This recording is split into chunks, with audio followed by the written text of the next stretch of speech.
नमस्कार विद्यार्थी मित्रांनो, सर्वांचं स्वागत आहे करिअर अकॅडमीमध्ये.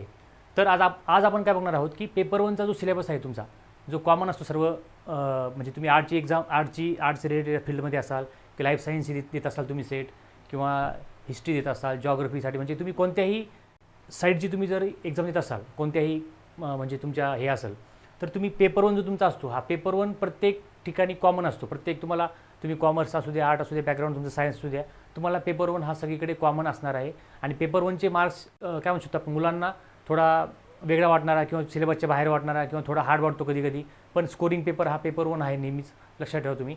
आणि पेपर वनमध्ये काय असतं की आपल्याला 100 मार्क्सचा पेपर असतो. प्रत्येक प्रश्न हा 2 मार्क्सचा असतो. 50 मार्क्स पूर्ण असतात पेपरमध्ये. 50 क्वेश्चन असतात. 50 क्वेश्चनमध्ये तुम्हाला 2 मार्क्सचा एक क्वेश्चन असतो. निगेटिव्ह मार्किंग नसते ह्या पेपरमध्ये. आणि सगळ्यात महत्त्वाचं म्हणजे काय असतं की आपल्या त्या पेपरमध्ये 10 टॉपिक आहेत, किंवा समजा म्हणू शकतो की आपण 10 युनिट आहेत. त्या प्रत्येक युनिटमध्ये 5 प्रश्न विचारले जातात. प्रत्येक युनिटचे 5 प्रश्न, म्हणजे काय झाले, 10 गुणिले 5 50 प्रश्न झालेत. आणि प्रत्येक प्रश्नाला 2 मार्क्स असतात. म्हणजे असे करून तुम्हाला 100 मार्क्सचा पेपर असतो. आणि ह्याच्यामध्ये निगेटिव्ह मार्किंग पण तुम्हाला नसते. म्हणजे तुम्ही पूर्णचे प्रश्न सोडवलेच तुमचे गेले पाहिजेत. जरी तुम्हाला आलं नाही, थोडंफार जरी माहीत असेल त्या प्रश्नाविषयी, तरी पण तुम्ही ते 100% सोडवण्याचा प्रयत्न केलाच पाहिजे, जेणेकरून तुमचे मार्क्स वाढण्याची किंवा तुमच्या काय म्हणू शकतो स्कोअर वाढण्याची पॉसिबिलिटी जास्त असते, बरोबर. तर आपण काय बघूया की पहिल्या पेपरमधला जो सिलेबस आहे, पहिल्या पेपरमध्ये तुम्हाला काय विचारू शकतात किंवा काय काय आहे हे आपण एकदा सिलेबस थ्रू बघूया. आणि मग नंतर आपण हळूहळू ह्याचे लेक्चर पण कंडक्ट करणार आहोत, ह्याचे MCQs पण कंडक्ट करणार आहोत, ह्याचे प्रिव्हियस इयर क्वेश्चन पण आपण कंडक्ट करणार आहोत. तर आपण मग पहिले आपल्याला सिलेबस जर माहीत असेल तर आपण मग कोणत्या टॉपिकला किंवा कोणत्या युनिटला किती वेटेज आहे, वेटेज तर सेमच आहे जवळपास, पण आपल्याला ह्याच्यामधलं किती येतं, समजा एक प्रत्येक कोणाला युनिट 1मधलं थोडंफार येतं, कोणाला युनिट 2चं थोडंफार येईल, कोणाला युनिट 3चं येईल. मग कोणत्या ह्याच्यावर फोकस केला पाहिजे, कोणत्या ह्याच्यातनं पाठीमागचे क्वेश्चन बघून की कोणत्या क्वेश्चनवर किती प्रश्न पडलेले आहेत, हे सगळं ॲनालिसिस आपल्याला करायचं आहे, बरोबर. तर हा जो सिलेबस आहे, आपण ह्या सिलेबस घेतलेला आहे आपल्या पुणे युनिव्हर्सिटीच्या वेबसाईटवरनं. प्रॉपर ऑथेंटिक सिलेबस आहे हा. तर बघूया सिलेबस. ही एक्झाम कोण कंडक्ट करतं? कंडक्टेड बाय एक्झाम कोण? State agency. म्हणजे स्टेट एजन्सी कोण आहे? University of Pune. University of पुणेच्या अंडर ही एक्झाम काय होते आपले कंडक्ट करतो आपण, बरोबर. तर ह्याच्यामध्ये काय सब्जेक्ट काय? General paper on teaching and research aptitude, हे आपल्या पेपर वनच्या सब्जेक्टचं नाव आहे. पेपर वनच्या जो आपला पेपर वन असतो स्टेट पेपरमध्ये, त्याचं नाव आहे general paper on teaching and research aptitude. तर पेपर वन कशासाठी असतो की द मेन ऑब्जेक्टिव्ह काय आपला the main objective is to assess the teaching and research capabilities of the candidates. म्हणजे आपण जे कॅन्डिडेट म्हणजे कोण, आपण समजा आपल्याला जो हा पेपर द्यायचा आहे, त्याच्यामध्ये आपली ॲबिलिटी कशी आहे, कोणत्या फील्डमध्ये टीचिंग आणि रिसर्च कॅपेबिलिटी आपली कशी आहे, हा चेक करण्यासाठी त्यांचा हा उद्देश आहे की पेपर वन का बरं ठेवावा, किंवा पेपर वनमध्ये काय येऊ शकतं, पेपर वन का असावा, त्यांचा हा एम आहे. The test aims at assessing the teaching and research aptitude as well. ह्याच्यामध्ये आपण काय चेक करतात, आपलं रिसर्च आणि टीचिंग ॲप्टिट्यूड पण आपलं चेक करतात ते लोक ह्या पेपर थ्रू, बरोबर. अजून काय, candidates are expected to possess and exhibit cognitive abilities which include comprehension, analysis, evaluation, understanding the structure of arguments, deductive and inductive reasoning. म्हणजे सगळंच तुमचं ओव्हरऑल, म्हणजे म्हणतो ना आपण की ओव्हरऑल माणूस, जी व्यक्ती आपण घेणार आहोत किंवा जी व्यक्ती आपण क्वालिफाय करणार आहोत, त्या व्यक्तीमध्ये कोणते गुण आहेत, ती व्यक्ती कोणती गोष्ट कशी हँडल करू शकते, रिजनिंग कॅपेबिलिटी कशी आहे, ह्याची कॉम्प्रेहेन्सिव्ह कसं आहे ह्या व्यक्तीचं, हे पूर्ण त्यांना चेक करायचं असतं. आणि हे पूर्ण चेक करण्यासाठीच काय केलं त्यांनी, हे पूर्ण चेक करण्यासाठीच त्यांनी हा पेपर वन ठेवलेला आहे. ह्या पेपर वनचा उद्देश तोच आहे ठेवण्याचा, त्या मागचा, बरोबर. तर candidates are also expected to have a general awareness about teaching and learning processes in higher education system. Further they should be aware of interaction between people, environment, natural resources and their impact on the quality of life. The details of the syllabus काय, आता बघूया आपण details of the syllabus काय आपल्याला खालीलप्रमाणे आपण बघूया, बरोबर. तर काय दिले आपले बघा. पहिले युनिट काय आहे? पहिले युनिट आहे टीचिंग ॲप्टिट्यूड, बरोबर. Teaching aptitude. आता ह्या पहिल्या युनिटचं नाव आहे आपल्या टीचिंग ॲप्टिट्यूड. तर टीचिंग ॲप्टिट्यूडमध्ये आपल्याला काय काय इन्क्लूड आहे? तर टीचिंगमध्ये काय आहे? Concept, objective, levels of teaching, memory, understanding and reflective, characteristic and basic requirement. म्हणजे काय आहे की टीचिंग म्हणजे जो शिकवणार आहे, किंवा समजा आपण जो म्हणजे म्हणू शकतो ना आपण टीचरची ॲबिलिटी काय पाहिजे, कन्सेप्ट पाहिजे, त्याची ऑब्जेक्टिव्ह काय आहे, लेवल्स ऑफ टीचिंग कशी आहे, त्यांची मेमरी किती स्ट्रॉंग आहे, understanding and reflective and characteristic and basic requirement, हे पूर्ण आपण काय आहे की ह्या टीचिंगच्या अंडर पूर्ण आपल्याला ह्या सिलेबसमध्ये दिलेला आहे. आणि तो सिलेबस आपल्याला बघायचा आहे. नंतर काय दिलं की लर्नर्स कॅरेक्टरिस्टिक. लर्नर्स कॅरेक्टरिस्टिकमध्ये काय आहे लर्नर्स कॅरेक्टरिस्टिकमध्ये काय दिले आपल्याला, the characteristic of adolescent and adult learners. Characteristic of adolescent म्हणजे जो ॲडोलसंट मुलगा असतो किंवा किशोरवयीन जी मुलं असतात आणि ॲडल्ट जे मुलं म्हणजे लर्नर असतात किंवा ॲडल्ट जे शिकणारी मुलं असतात, तर त्यांचं काय की त्यांची कॅरेक्टरिस्टिक कशी असतात, ते मुलांना कसं वागतात किंवा कसं त्यांच्याबरोबर आपण बिहेवियर केलं पाहिजे, ह्या गोष्टी ह्याच्यामध्ये आपल्याला शिकायच्या आहेत. Academic, social, emotional and cognitive individual differences म्हणजे ह्याच्यामध्ये त्यांचे अकॅडमिक त्यांचं कसं आहे, सोशली ते कसं मुलं वागू शकतात किंवा इमोशनली ते मुलं कसे अटॅच असतात किंवा आपण त्याच्यासोबत कसं वागलं पाहिजे किंवा ते आपल्याला कसे रिॲक्शन देऊ शकतात, ह्या गोष्टी आपल्याला ह्या सिलेबसमधून किंवा ह्या टॉपिकमध्ये बघायच्या आहेत. नंतर काय, factors affecting teaching related to.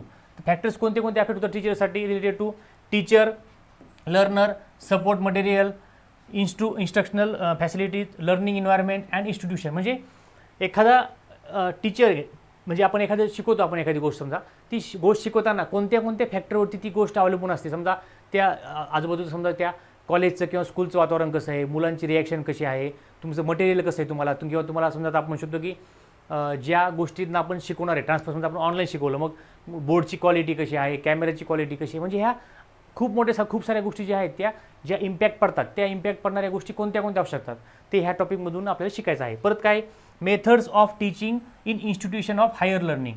कोणत्या कोणत्या आहेत, टीचर सेंटर मेथड असते, टीचरला मध्यभागी केंद्रस्थानी धरून एक मेथड होऊ शकते, किंवा लर्नर सेंटर म्हणजे जो शिकणारा मुलगा आहे, शिकणारी व्यक्ती आहे, त्या शिकणाऱ्या व्यक्तीला केंद्रस्थानी ठेवून एखादी गोष्ट किंवा एक केंद्रस्थानी ठेवून एखादी मेथड आपण शिकू शकतो, ते बघायचं आपल्याला. ऑफलाईन मोड असतो किंवा ऑनलाईन मोड असतो ते असतं. परत हे स्वयंप्रभा, MOOCC हे काय आहे की हे गव्हर्नमेंटने लॉन्च केलेले काही प्रोग्राम आहेत. कशाशी संबंधित हे सगळे, ऑब्वियसली कशाशी संबंधित, शिक्षणाच्या संबंधित आहेत.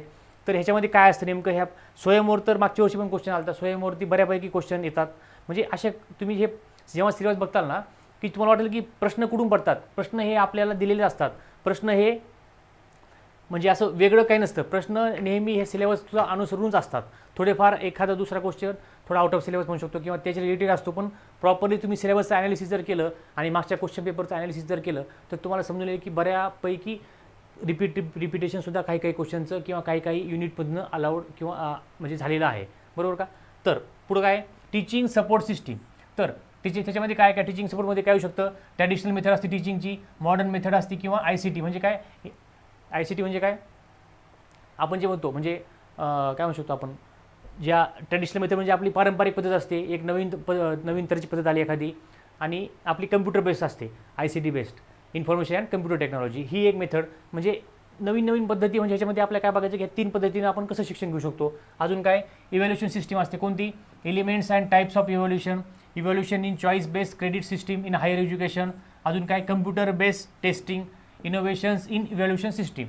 तर ह्याच्यामध्ये पण काय आहे की इव्हॅल्युएशन सिस्टीम कशी होऊ शकते, मग इव्हॅल्युएशन कसं करतो, कोणी ऑफलाईन करतं, कोणी ऑनलाईन मोडने करतं, वेगवेगळ्या प्रकारचे इव्हॅल्युएशन कोणत्या पद्धतीनं आपण इव्हॅल्युएशन करू शकतो एखाद्या सिस्टीमचं. तर हे ह्या टॉपिकमधून आपल्याला समजू शकतं किंवा ह्या टॉपिकमध्ये आपल्याला हे शिकायचं आहे, बरोबर. नेक्स्ट काय, युनिट नंबर 2 कोणता आहे आपला, रिसर्च ॲप्टिट्यूड. काय, रिसर्च ॲप्टिट्यूड. त्याच्यामध्ये काय दिलं आहे, रिसर्चमध्ये काय येतं, मिनिंग म्हणजे रिसर्चचं मिनिंग काय असतं, रिसर्च म्हणजे काय, टाईप्सचे वेगवेगळे प्रकारचे कोणते आहेत, रिसर्चची कॅरेक्टरिस्टिक कोणती आहे, positivism and post positivistic approach to research. म्हणजे रिसर्च तुम्ही कसा करणार आहात, काय करणार आहात, त्याच्यानंतर रिसर्च झाल्यानंतर तुम्ही कसे वागणार आहात, म्हणजे वेगवेगळ्या प्रकारच्या रिसर्चच्याबद्दल ह्या गोष्टी आपल्याला ह्या टॉपिकमधून शिकायच्या आहेत. नंतर काय, methods of research. Experimental method असते, डिस्क्रिप्टिव्ह मेथड असते किंवा historical, qualitative and quantitative method. आता रिसर्च म्हणजे कोणत्या प्रकारचा रिसर्च करू शकता, कोणी एक्सपेरिमेंटल बेस्ड रिसर्च करतं, कोणी काय करतं डिस्क्रिप्टिव्ह बेस्ड रिसर्च करतं, कोणी हिस्टोरिकल बेस्ड रिसर्च करतं. मग ते वेगवेगळ्या प्रकारचे रिसर्च असतात. मग ते रिसर्चमध्ये हिस्टोरिकल रिसर्च म्हणजे काय असू शकतो, क्वालिटेटिव्ह म्हणजे काय असू शकतं, ह्याच्यावरती एखादा क्वेश्चन पडू शकतो. तर असे प्रत्येक युनिटमधनं 5 क्वेश्चन तर तुम्हाला पडणारच आहे, बरोबर, ठीक आहे. नंतर काय, स्टेप्स ऑफ रिसर्च. रिसर्चच्या स्टेप्स कशा, रिसर्च म्हणजे आपण म्हणू शकतो की आपण रिसर्च कोणत्या स्टेप बाय स्टेप रिसर्च कसं होऊ शकतं, पहिल्यांदा स्टेप म्हणजे रिसर्च काय होतं, सेकंड स्टेपमध्ये रिसर्च कसं करू शकतो आपण, ते असं दिलेलं आहे. नंतर काय, थेसिस अँड आर्टिकल रायटिंग. मग थेसिस तुम्हाला माहिती आहे असं, तुम्ही PhDला वगैरे ॲडमिशन घेतलं वगैरे, तर मग थेसिस कसं लिहायचं, किंवा तुमचा एखादा प्रोजेक्ट सबमिट करायचा असला तर काय, थेसिस आन्सर रायटिंग कसं, आर्टिकल रायटिंग कशी करायची, format and style of referencing. नंतर काय, application of ICT in research. तर ॲप्लिकेशन ऑफ तुमचं रिसर्चमध्ये तुम्ही आपलं कम्प्युटर म्हणजे काय शकतो आपण IT आणि कम्प्युटर ह्या मेथडचा वापर करून तुम्ही कशा प्रकारे तुम्ही रिसर्च करू शकता किंवा कोणत्या किती चांगल्या लेवलला तुम्ही करू शकता हे तुम्हाला ह्याच्यातनं दाखवायचं आहे किंवा ह्याच्यातनं तुम्हाला शिकण्यासारखं आहे. तर ह्याच्यावर पण आपल्याला अजून बघायचं, ह्याच्यावर प्रश्न पडू शकतात. रिसर्च इथिक्स म्हणजे काय की इथिकली म्हणजे इथिक म्हणजे काय की जे योग्य आहे ते योग्य आहे, जे चूक आहे ते चूक आहे. इथिकली एखादी गोष्ट बरोबर असेल तर ती रिसर्चमधून तुम्ही कसं सांगू शकतात. किंवा आता एखादा रिसर्च केला तुम्ही, एखादा म्हणतो आपण रिसर्च पेपर दिला मी, मग लोक भरपूर जण काय करतात की डायरेक्टली कुठून तरी प्रोजेक्ट विकत आणणार किंवा असं काहीतरी करणार, कोणी चांगल्या स्वतःहून पूर्ण गोष्टी करणार. मग इथिकली तुम्ही रिसर्च खरं करताय का नाही किंवा मग रिसर्चचे इथिक्स काय असतात ते आपल्याला ह्या टॉपिकमधून किंवा ह्या चॅप्टरमधून आपल्याला बघता येईल. बरोबर. तर नेक्स्ट काय युनिट नंबर 3. युनिट नंबर 3मध्ये काय आहे, युनिट नंबर 3मध्ये आहे कॉम्प्रेन्शन. काय आहे कॉम्प्रेन्शन म्हणजे काय डायरेक्ट तुम्हाला समजून जाईल. कॉम्प्रेन्शनमध्ये काय दिलं असतं की एक पॅसेज दिला असतो. काय दिला असतो, एक पॅसेज दिला असतो आणि त्या पॅसेज दिलेला असतो. त्या पॅसेजवरती तुम्हाला प्रश्न विचारायचा असतो. म्हणजे पॅसेजचा एक पूर्ण 1 ते 1.5 पानाचा पॅसेज असतो. त्याच्यावरती मग तुम्हाला वेगवेगळ्या प्रकारचे क्वेश्चन विचारतात. मग थोडे ट्रिकी असतात, काही डायरेक्टली असतात, काही इनडायरेक्ट क्वेश्चन असतात. मग ते पॅसेज वाचून त्या पॅसेजचा तुम्ही पूर्ण गाभा समजून घेऊन त्याचा पूर्ण क्रक्स म्हणजे म्हणू शकतो की आपण त्या पॅसेजचं मूळ काय आहे ते मूळ तुम्हाला माहिती करून घ्यायचं आहे. आणि मग त्या पॅसेजवर तुम्ही एकदा समजलं किंवा तुम्ही खाली क्वेश्चन दिले असतात ते क्वेश्चन पण तुम्हाला म्हणजे ह्याच्यावरती काय 5 क्वेश्चन बघा. एक युनिट 3चा आहे पूर्ण हा पॅसेजवरतीच आहे म्हणजे कॉम्प्रेन्शनवरतीच आहे. म्हणजे युनिट 3मध्ये तुम्हाला कॉम्प्रेशन जर तुम्ही कॉम्प्रेशनवर 5-6 पॅसेज सोडवले किंवा 10-15 पॅसेज सोडवले मागचे किंवा रिव्हिजनचे, तर कॉम्प्रेन्शनवर पॅसेज सोडवल्यानंतर तुम्हाला हे समजेल की 5 प्रश्न आपले फिक्स झालेले आहेत. म्हणजेच काय की आपले 10 मार्क्स तुमचे इथंच कन्फर्म झालेले आहेत. फक्त एवढे की तुम्हाला पॅसेजचं सगळं माहिती समजून घ्यायची आणि ह्याला आपण घेणार आहोत. पण ह्याला तुम्ही जेवढी प्रॅक्टिस करताल तेवढी कमीच आहे. म्हणजे प्रॅक्टिस जेवढी करताल तुम्ही तेवढं तुमची ॲक्युरसी वाढत जाते, तेवढं तुमची थिंकिंग वाढत जाते, तेवढं तुमचं नॉलेज वाढत जातं आणि तेव्हा तुमचे क्वेश्चन हे बरोबर येतात. बरोबर. ठीक आहे. तर नेक्स्ट कोणता आहे आपला कम्युनिकेशन. नेक्स्ट युनिट कोणता आहे, युनिट नंबर 4 कम्युनिकेशन. तर कम्युनिकेशनमध्ये काय आहे म्हणजे कम्युनिकेशन आपण शिकवणार आहे. समजा आपण टीचर झालो उद्या, त्याला मुलं बसले समोर, तर आपण कम्युनिकेशन कोणत्या पद्धतीने करायचं, त्यांच्याबरोबर कसं बोलायचं, काय वागायचं, तर हे आपल्याला हे टॉपिकमधून बघायचं आहे. तर काय कम्युनिकेशनमध्ये मिनिंग, कम्युनिकेशनचा मिनिंग म्हणजे काय, types of characteristic of communication, कम्युनिकेशनचे किती प्रकार असू शकतात. परत काय इफेक्टिव्ह कम्युनिकेशन म्हणजे काय, verbal and non verbal. Verbal म्हणजे काय की आता समजा एखादा विद्यार्थी समोर बसला माझ्या, मी त्याला बोलतोय काहीतरी, म्हणजे हे व्हर्बल कम्युनिकेशन झालं. म्हणजे आणि तो मला काहीतरी बोलतोय, म्हणजे आम्ही एकमेकांना काय म्हणतो इंटरॅक्टिव्ह सेशन झाला आमचा आणि त्याला काहीतरी उत्तर दिलं आम्ही. पण आता काय असतं की कधी कधी नॉन व्हर्बलमध्ये काय असतं की तुम्ही एकमेकांना बोलत नाही, पण फक्त तुमचं एक म्हणजे साईन म्हणजे एक तुमच्या पोश्चरवरून, तुमच्या बॉडी पोश्चरवरनं किंवा साईनच्या स्वरूपानं समजा हातवारे करून वगैरे तुम्ही हे ज्या गोष्टी बोलतात, तर त्याला काय म्हणतो आपण नॉन व्हर्बल कम्युनिकेशन. मग आपल्याला असं थोडं प्रत्येक ह्याच्यामध्ये बघायचं की काय काय असू शकतं. नंतर काय की inter cultural and group communication म्हणजे काय की होतं इंटर कल्चर म्हणजे वेगवेगळे कल्चर, वेगवेगळे ग्रुप असतात. समजा आता मग आपले समजा आता आपण गॅदरिंग असते कॉलेजची, मग वेगवेगळे समजा एक कॉलेज समजा आर्ट कॉमर्स सायन्स, मग तिथे गॅदरिंग होऊ शकते. मग गॅदरिंगमध्ये काय असतं की काही आर्टचे मुलं असतात, काही कॉमर्सचे असतात, काही सायन्सचे मुलं असतात. मग ह्यांचं काय असतं की वेगवेगळ्या फील्डचे म्हणजे वेगवेगळ्या काय म्हणू शकतो स्ट्रीमचे मुलं एकत्र येऊन एखादा प्रोग्राम अरेंज करतात. तसं म्हणजे काय म्हणू शकतो की त्याच टाईपमध्ये काय होतं की इंटर कल्चरल म्हणजे वेगवेगळे कल्चर एकत्र येऊन जे तयार होतं ते इंटर कल्चरल ग्रुप होतात. मग ग्रुप कम्युनिकेशन होतं. समजा एखाद्या 5-6 मुलींचा ग्रुप आला, त्यांचं कम्युनिकेशन कसं असतं, त्याच्यामध्ये काय काय प्रकार असू शकतात ते दिलं आहे. नंतर काय क्लासरूम कम्युनिकेशन, क्लासरूम कम्युनिकेशन कसं असू शकतं. म्हणजे हे असं कम्युनिकेशनच्या अंडर सगळे वेगवेगळे प्रकारचे जेवढे कम्युनिकेशन असतात ते सगळे कम्युनिकेशन ह्याच्यामध्ये आपण कव्हर करणार आहोत. नंतर काय आहे की बॅरियर्स टू इफेक्टिव्ह कम्युनिकेशन. मग इफेक्टिव्ह कम्युनिकेशन म्हणजे काय, आता मी तुम्हाला बोलतोय, माझा तुम्हाला आवाज येतोय क्लिअरली, पण जर समजा मध्ये अडथळा, बॅरियर म्हणजे काय की समजा माझा आवाज म्यूट झाला किंवा मग मी बोलताना थोडा माझ्या आवाजापेक्षा दुसराच आवाज एखादा जास्त मोठ्याने आला, खरखर आवाज आला किंवा दुसरा एखादा मोठा आवाज आला दुसऱ्या व्यक्तीचा बोलण्याचा, तर हे काय झालं बॅरियर झालं. तुम्हाला माझं जे म्हणणं आहे ते प्रॉपरली तुमच्या कानापर्यंत किंवा तुम्हाला मला जे सांगायचे ते तुमच्यापर्यंत नाही पोहोचलं, तर आपण त्याला काय म्हणतो बॅरियर कम्युनिकेशन. बॅरियर काय म्हणतो आपण त्याला बॅरियर्स ऑफ इफेक्टिव्ह कम्युनिकेशन. मग याच्यामध्ये बॅरियर म्हणजे अडथळे कोणते कोणते येऊ शकतात, मग ते अडथळे कोणते असतात, मग कशा प्रकारे दूर करू शकतो ते आपण ह्याच्या माध्यमातून बघणार आहोत. बरोबर. नंतर काय mass media and society. Mass media म्हणजे काय की मीडिया असतात, मीडिया वेगवेगळ्या प्रकारचे मीडिया असतात. मीडिया म्हणजे कोणता, प्रिंट मीडिया, अजून इलेक्ट्रॉनिक मीडिया. प्रिंटमध्ये काय येणार की पेपर वगैरे येतात. इलेक्ट्रॉनिक मीडियामध्ये काय येणार, हे आपले चॅनल असतं प्रत्येक, म्हणजे टी व्हीवर बघतो आपण एखादं न्यूज चॅनल असतं त्यांचं, न्यूजचं चॅनल, परत यूट्यूबचं चॅनल असतं त्यांचं. हे प्रिंट मीडिया झालं, इलेक्ट्रॉनिक मीडिया झाला. मग असं नंतर ह्यांचं काय होतं सोसायटीवरती काय परिणाम असतो किंवा ह्यांचं रिलेशन सोसायटीबरोबर कसं असू शकतं किंवा सोसायटी आणि मीडिया एकत्र येऊन काय चांगल्या गोष्टी करू शकतात किंवा म्हणजे असं ह्या टॉपिकमध्ये आपल्याला त्या टाईपमध्ये असं थोडं जनरल टाईपमध्ये शिकायचं आहे. बरोबर. नंतर कोणता आहे आपला, नंतर 5वा टॉपिक आहे आपला मॅथेमॅटिकल रिझनिंग अँड ॲप्टिट्यूड. आता हा टॉपिक जो आहे मॅथेमॅटिकल रिझनिंग अँड ॲप्टिट्यूड, हा टॉपिक आपल्याला जो दिलेला आहे तो टॉपिक म्हणजे मॅथ्स. आता हा इथून पुढं काय होतं की खरं सुरू होतं मॅथ्स. म्हणजे ह्या टॉपिकवरती काय येणार की ह्याच्यावर पण काय होणार तुमचे 5 क्वेश्चन येणार. म्हणजे काय झाले 10 मार्क्स. किती मार्क्स झाले 10 मार्क्सला तुमचे 5 क्वेश्चन ह्या टॉपिकवर. कोणते मॅथेमॅटिकल रिझनिंग. ह्याच्यामध्ये टाईप्स ऑफ रिझनिंगचे प्रकार कोणते कोणते असू शकतात ते बघायचं आपल्याला. नंतर नंबर सिरीज, हे आपण लेक्चर घेतलेले यूट्यूबला पण आहेत, आपल्या ॲपमध्ये पण दिलेले आहेत, ते पण तुम्ही बघू शकता. नंबर सिरीजमध्ये काय काय येतं, मग फाइंड मिसिंग नंबर, एखादा मिसिंग नंबर असतो तो सापडायचा. लेटर सिरीजमध्ये काय असतं की A to Z सिरीज दिलेली असते. मग आपल्याला काय दिलं असते की समजा AX BY CZ, मग पुढचा वर्ड फाइंड करा म्हणजे असं, किंवा एखादा मिसिंग नंबर फाइंड करा. हे लेटर सिरीजवर प्रश्न असतात. मग कोर्स असतात आणि रिलेशनशिप असतात.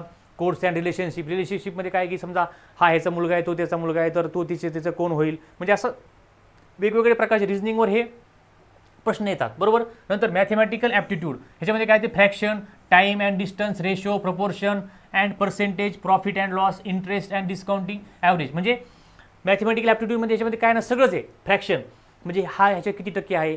टाईम अँड डिस्टन्समध्ये येणार, म्हणजे ह्याने एखाद्याने हे एवढ्या वेळात हे काम केलं तर तेवढ्या वेळात त्याला किती वेळ लागेल. परत काय की रेशो, समजा एखादा प्रॉब्लेम आहे की समजा एखादा दूधवाला आहे, तो काय करतो की 1 भाग पाणी घेतो, 2 भाग पाणी घेतो, 1 भाग दूध घेतो, तर मग तो किती प्रमाणामध्ये पाणी मिळतो, रेशो, त्याचा रेशो कसा येईल पाण्याचा, तो पाणी आणि दूधचा रेशो कसा येईल, किंवा दूध किंवा पाणीचा रेशो कसा येईल, हे असे प्रश्न याच्यावर येऊ शकतात रेशोवरती. प्रपोर्शनमध्ये पण त्याच टाईपमध्ये येऊ शकतात प्रपोर्शन. पर्सेंटेजमध्ये काय की समजा एखादी वस्तू, एखाद्या दुकानदाराने एखादी वस्तू सेल केली, मग त्याला किती % प्रॉफिट झाला, किंवा किती % त्याला नुकसान झालं, ते ह्याच्यावरती येऊ शकतं. नंतर प्रॉफिट अँड लॉस, तेच पर्सेंटेजमध्ये त्या टाईपमध्ये पुढे मग प्रॉफिट किती झाला, लॉस किती झाला. नंतर इंटरेस्ट आणि डिस्काउंटिंग, तुम्ही समजा एखाद्याने कर्ज घेतलं, मग एवढ्या टक्केवारीने घेतलं, मग ह्याला व्याज किती झाला, मूळ मुद्दल किती ह्याची, आणि ह्याचा नफा म्हणजे ह्याच्यावरती ह्याचं म्हणजे ह्याला हे इंटरेस्ट परवडला का नाही वगैरे. म्हणजे असे प्रकारचे वेगवेगळे प्रकारचे प्रश्न असतात. ॲव्हरेज असतं, 5 मुलं आहेत त्यांच्या मार्क्सचा ॲव्हरेज एवढं आहे, 4 मुलांचं तुम्हाला मार्क दिले असतात, मग 5व्या मुलांचा ॲव्हरेज किंवा 5व्या मुलाला किती मार्क पडले फाइंड करा. म्हणजे असं मॅथेमॅटिकल ॲप्टिट्यूडमध्ये तुम्हाला जवळपास सगळंच त्यांनी घेतलेलं आहे, सगळंच आपल्याला कव्हर करायचं आहे. आणि बऱ्यापैकी आपण लेक्चर यूट्यूबवर घेतलेले आहेत, आपल्या यूट्यूब चॅनलवर तर आहेच आहे, परत आपल्या ॲपमध्ये पण हे लेक्चर खूप मोठे सारे आपण टाकलेले आहेत. बरोबर. तर नेक्स्ट काय आपला हा झाला 5वा युनिट. नंतर आता 6वा युनिट. 6व्या युनिटमध्ये काय लॉजिकल रिझनिंग. आता लॉजिकल रिझनिंगमध्ये काय होऊ शकतं किंवा काय आहे, understanding the structure of argument. एखादा आर्ग्युमेंट दिलं असतं आपल्याला, किंवा एखादं म्हणजे वाक्य दिलं असतं, मग त्याच्यावरती आर्ग्युमेंट असतात काही, मग ते अंडरस्टँड करायचं की कसं आर्ग्युमेंट आहे. Argument forms, structure of categorical proposition, mood and figure, formal and informal fallacies, uses of language, connotation, denotation of terms, classical square of opposition. म्हणजे एखादा आर्ग्युमेंट दिलं असतं, त्या आर्ग्युमेंटला वेगवेगळ्या प्रकारे कसं बघू शकतो आपण, ते सगळं ह्याच्यामध्ये ह्या लॉजिकल रिझनिंगमध्ये येतं. नंतर काय evaluating and distinguishing deductive and inductive reasoning. परत नंतर काय ॲनॉलॉजीज. नंतर वेन डायग्रामवर पण आपण क्वेश्चन बघितले, सिम्पल आणि multiple uses of इस्टॅब्लिशिंग validity of argument. मग वेन डायग्राम दिली असते, समजा की काही मुलं एखाद्या शाळेत काही मुलं आहेत, मग ते समजा इंग्लिशमध्ये एवढे मुलं पास झाले, मॅथ्समध्ये एवढे मुलं पास झाले, आणि काही मुलं दोन्ही विषयात पास झाले, तर एकूण संख्या शाळेची किती, किंवा नापास झालेले मुलं किती आहेत, एकाही विषयात पास झालेले मुलं, एकाही विषयात कुणीच पास झालेले नाही असे मुलं किती आहेत. म्हणजे असं वेगवेगळ्या प्रकारचे तुम्हाला प्रश्न असतात, ती वेन डायग्राम काढून आपण सॉल्व्ह करू शकतो. बरोबर. तर तसे पण प्रश्न बघायचे आपल्याला. नंतर Indian logic, means and of knowledge. Indian logic काय, प्रमान्स, मग याच्यामध्ये काय आहे, परसेप्शन, इन्फरन्स. नंतर काय म्हणू शकतो आपण, comparison, verbal testimony, implication and non apprehension. म्हणजे असे वेगवेगळ्या प्रकारचे तुम्हाला क्वेश्चन वेगवेगळ्या टॉपिकवरती येतात. बरोबर. नंतर काय स्ट्रक्चर अँड काइंड्स ऑफ अनुमान. म्हणजे काय structure and kinds of inference. परत इनव्हेरिएबल रिलेशन आणि फॅलेसिस ऑफ इन्फरन्स. म्हणजे सगळे हे इन्फरन्सशी रिलेटेडच जरा हे जवळपास पूर्ण हा पॅरेग्राफ किंवा हा पूर्ण म्हणू शकतो की आपण 6वा आपला युनिट त्याच्यावरती सगळा डिपेंड आहे. त्याचे पण तुम्हाला 5 मार्क तुम्हाला घ्यायचे आहेत. ते पण सोपं असतं, ते बघणार आहोत आपण. काही टॉपिक आपण घेतलेले आहेत, काही कंटिन्यू करणार आहोत. बरोबर. आता नंतर काय डाटा इंटरप्रिटेशन.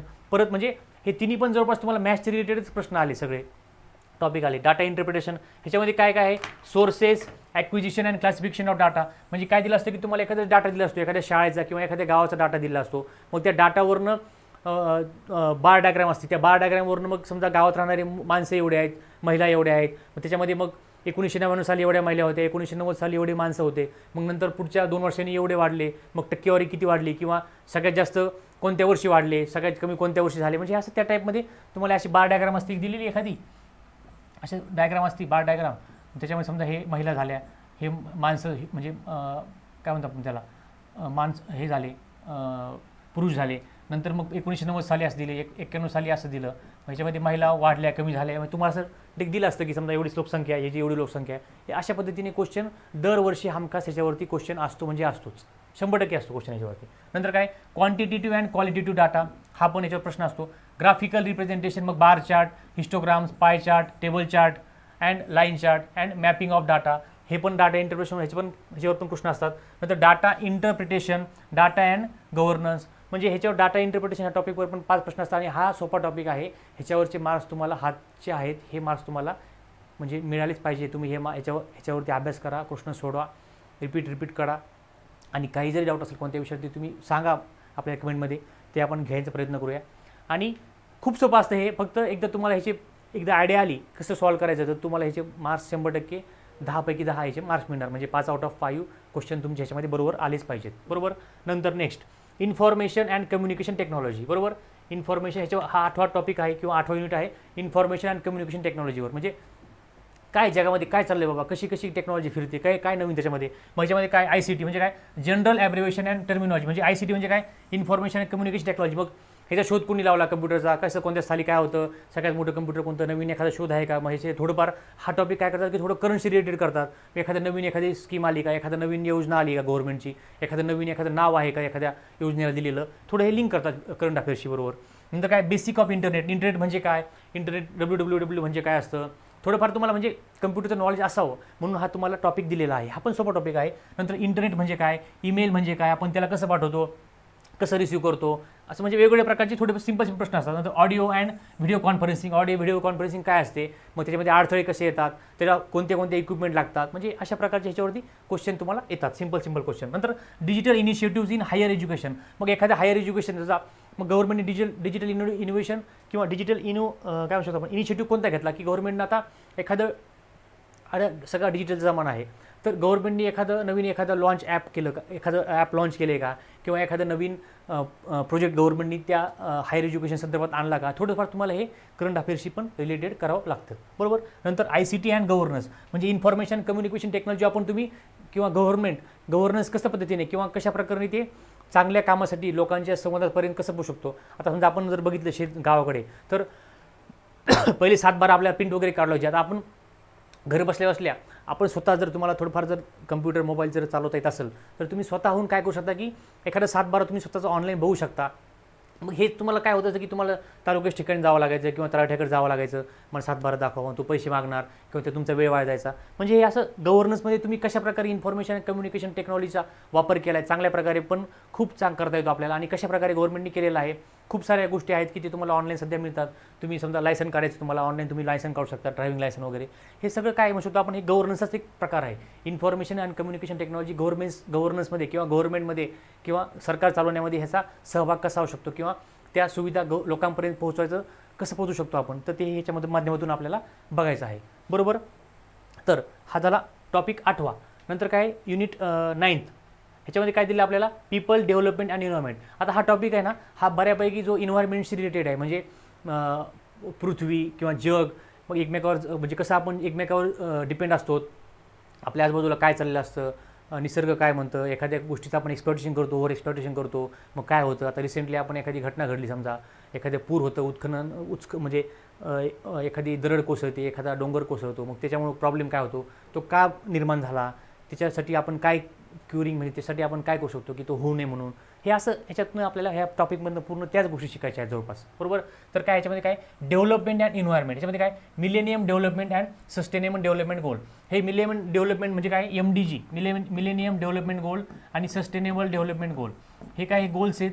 हे गोल्स काय गव्हर्नमेंटने काही आपले गोल्स आपण ठरवले आहेत, ते गव्हर्नमेंटने कोणते गोल्स आहे आणि आतापर्यंत कोणते अचीव केले आणि अचीव करण्यासाठी आपण काय करतो, ते गोल्स तुम्हाला माहिती पाहिजेत, ते तुम्हाला ह्याच्या माध्यमातून शिकायचं आहे. नंतर काय human and environment interaction, human आणि माणसाचं आणि ह्युमनचं आणि इन्व्हायरमेंटचं इंटरॅक्शन कशाप्रकारे आहे किंवा कशाप्रकारे असायला पाहिजे, ते आपल्याला ह्याच्यामधून शिकायचं आहे. मग अँथ्रोपोजेनिक ॲक्टिव्हिटीज, अँथ्रोपोजेनिक म्हणजे काय की मानवनिर्मित, म्हणजे आपण स्वतः मानवाने अँथ्रोपोजेनिक म्हणजे नैसर्गिक नाही, नॅचरल नाही, त्या मानवाने तयार केलेल्या ॲक्टिव्हिटीज कोणत्या आहेत, त्याचा आपल्या इन्व्हायरमेंटवर काय परिणाम होतो, त्या चांगल्या आहेत का वाईट आहेत. 100%च त्या बऱ्यापैकी वाईटच गोष्टी आहेत, कारण आपण काय करतो की एखादी गोष्ट करतो एन्व्हायरमेंट स्वतःच्या माणसाच्या फायद्यासाठी करतो, आपल्या फायद्यासाठी करतो, पण त्या गोष्टीचा एन्व्हायरमेंटवर खूप मोठ्या प्रमाणावर त्या गोष्टीचा म्हणजे निगेटिव्ह इम्पॅक्ट पडतो. एन्व्हायरमेंटला खूप मोठा प्रॉब्लेम त्या गोष्टीमुळे होतो. नंतर काय आहे की देअर इम्पॅक्ट्स ऑन एन्व्हायरमेंट, हां तेच सांगितले. नंतर एन्व्हायरमेंटल इश्यूज, मग एन्व्हायरमेंटल इश्यूज कोणते असू शकतात? मग लोकल इश्यू असतात काही ठिकाणचे. आता लोकल इश्यू म्हणजे काय, समजा एखाद्या ठिकाणी पाणी नाही प्यायला, किंवा आता शहराच्या ठिकाणी आता समजा आपलं पुणे शहर घेतलं आपण किंवा मुंबई शहर घेतलं,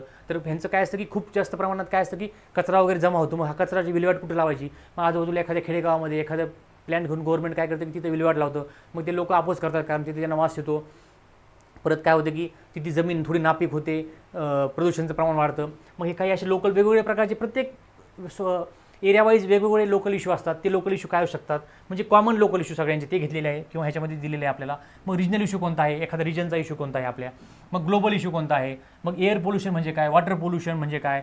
ते कशामुळे होतं? सॉईल पोल्युशन म्हणजे काय? Noise pollution. वेस्टमध्ये काय तर solid, liquid, biomedical, hazardous, electronic, ह्याच्यामध्ये सगळ्याच वेस्ट येतात. वेस्टमध्ये काय असतं म्हणजे की सॉलिड वेस्ट, लिक्विड वेस्ट हे माहिती आहे आपल्याला. बायोमेडिकल म्हणजे काय की एखादं हॉस्पिटल असेल, हॉस्पिटलमध्ये ज्या राहिलेल्या गोष्टी असतात त्या बायोमेडिकल वेस्ट असतात. हजार्डस वेस्ट म्हणजे हजार्डस वेस्टमध्ये काय येईल की न्यूक्लिअर प्लांट असतं एखादं, किंवा एखादं मेडिकलचे पण वेस्ट असते एखादी, की एखादं केमिकल असतं आवड, किंवा एखाद्या प्लांटचं एखादं म्हणजे रिॲक्टिव्ह केमिकल असतं ते हजार्डसमध्ये येतं. नंतर काय येतं की इलेक्ट्रॉनिक वेस्ट. इलेक्ट्रॉनिक वेस्ट म्हणजे काय म्हणतो की आता आपण मोबाईल वापरतो, कॅमेरा वापरतो, लॅपटॉप वापरतो, PC वापरतो, मग खराब झाले आपण फेकून देतो किंवा एखाद्याला देऊन टाकतो. मग ह्याचं पुढं काय होतं? म्हणजे असे खूप सारे मोठ्या प्रमाणात ह्याचं पण इलेक्ट्रॉनिक वेस्ट खूप मोठ्या प्रमाणात पडलेले आहे.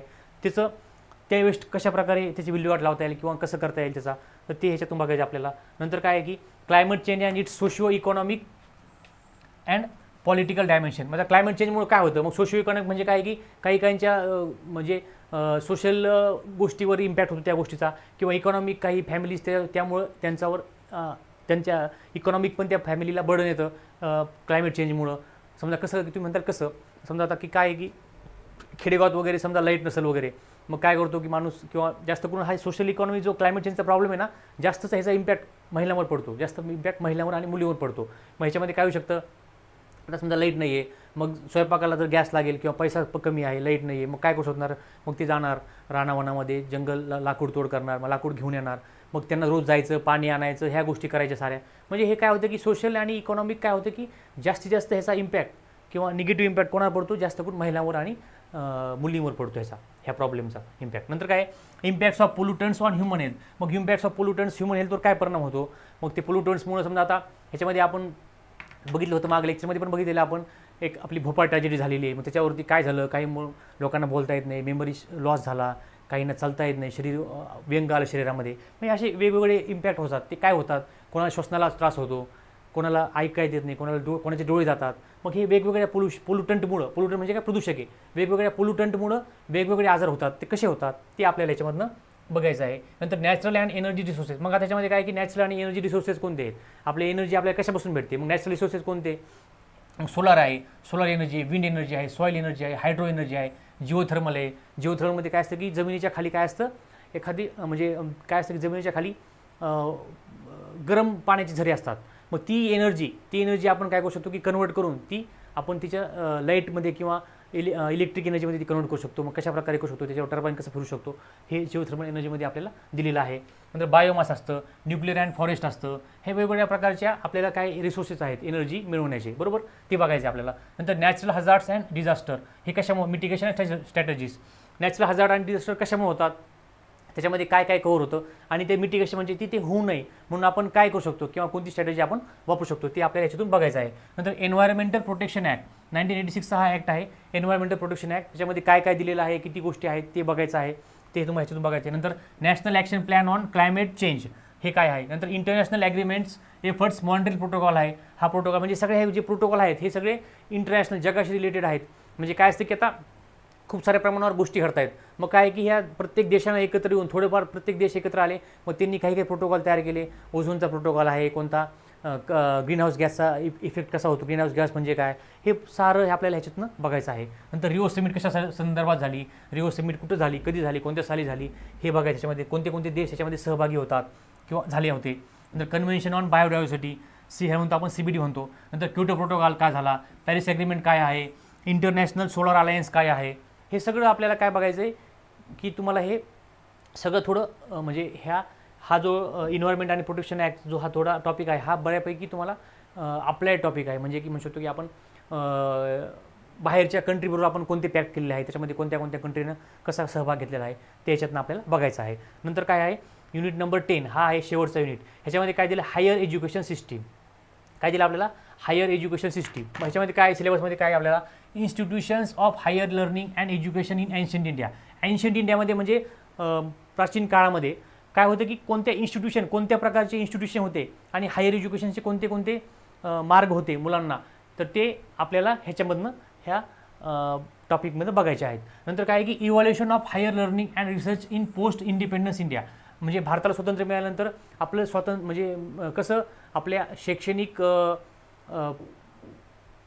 घडामोडी कशा झाल्या किंवा शैक्षणिक क्षेत्रामध्ये कशा प्रकारची आपली प्रगती झाली ते आपल्याला ह्याच्यामधनं बघायचं आहे. नंतर काय, oriental conventional and non conventional learning programmes in India. ते कोणते कोणते प्रोग्राम आहेत, कसे ते कोण रन करतं, त्याच्यामध्ये कोण भाग घेऊ शकतं हे बघायचं ह्याच्यामध्ये. नंतर professional technical and skill based education, ह्याच्यामध्ये काय येऊ शकतं किंवा काय कोणत्या कोणत्या एज्युकेशन ह्याच्यामध्ये आहेत हे बघायचं आपल्याला. नंतर काय, value education and environmental education, हे पण आपल्याला ह्या टॉपिकमध्ये बघायचं आहे. किंवा ह्याच्यामध्ये व्हॅल्यू एज्युकेशन कोणते कोणते असू शकतात, इन्व्हायरमेंटल एज्युकेशन म्हणजे काय, त्यामध्ये काय काय येतं हे याच्यातनं बघायचं आहे. नंतर पॉलिसीज कोणत्या गव्हर्नमेंटच्या, गव्हर्नन्स म्हणजे काय आणि ॲडमिनिस्ट्रेशन म्हणजे काय, हे आपल्याला पूर्ण ह्या टॉपिकमधनं किंवा ह्या युनिट नंबर 10मधनं आपल्याला बघायचं आहे.